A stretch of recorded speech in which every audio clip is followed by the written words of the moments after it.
Il faut être plus sécurisé au niveau des collèges, qui est là une vraie compétence du département.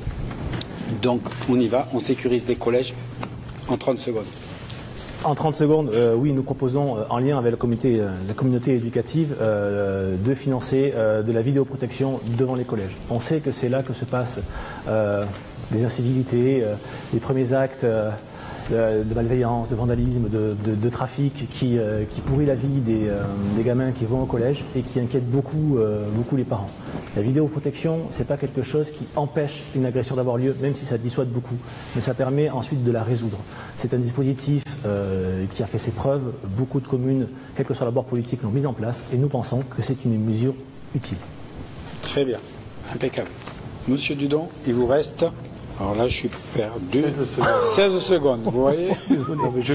Par contre, quand même, M. Dumont, vous allez pouvoir bien parler. Oui.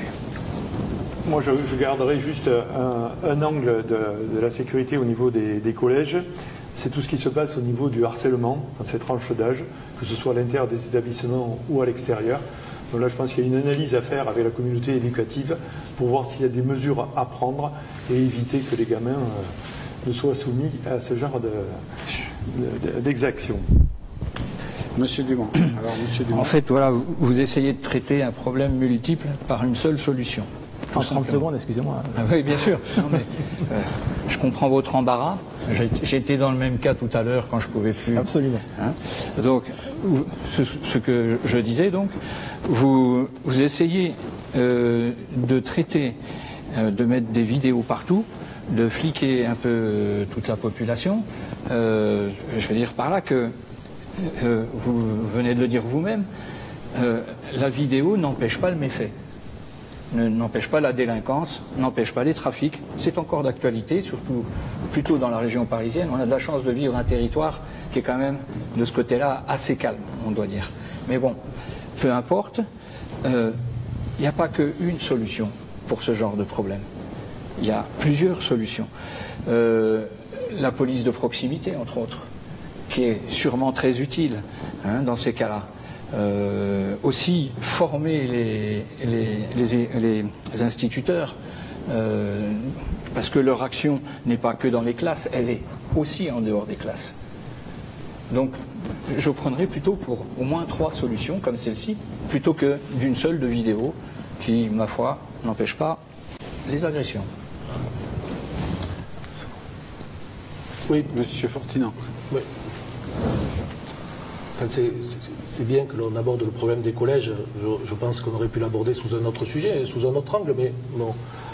Le département des Landes, ça nous donne l'occasion de le dire, c'est quand même le département qui, en France, dépense à peu près 30-40% de plus que le reste des autres départements de France dans l'équipement des collèges. Donc il faut d'abord concevoir des collèges à taille humaine, si l'on veut qu'il y ait le bien vivre à l'intérieur du collège et que derrière, on limite les exactions. Et il faut aussi former les collégiens à devenir de véritables citoyens. D'ailleurs, ce n'est pas qu'un problème d'équipement, c'est un problème de culture, d'éducation. Et je crois que tout passe par l'éducation et on réduira de façon sensible les incivilités. Et après, il faut bien sûr équiper les abords, et c'est tout un travail de collaboration entre les collectivités qui ont la responsabilité de l'ordre public avec l'État et la communauté éducative et donc le responsable et propriétaire des collèges qui est le département. C'est un travail collaboratif et de partenariat pour trouver à chaque endroit la solution la plus adaptée. Il n'y a pas une solution unique à la matière et nous, on a toujours mis des moyens importants à la matière.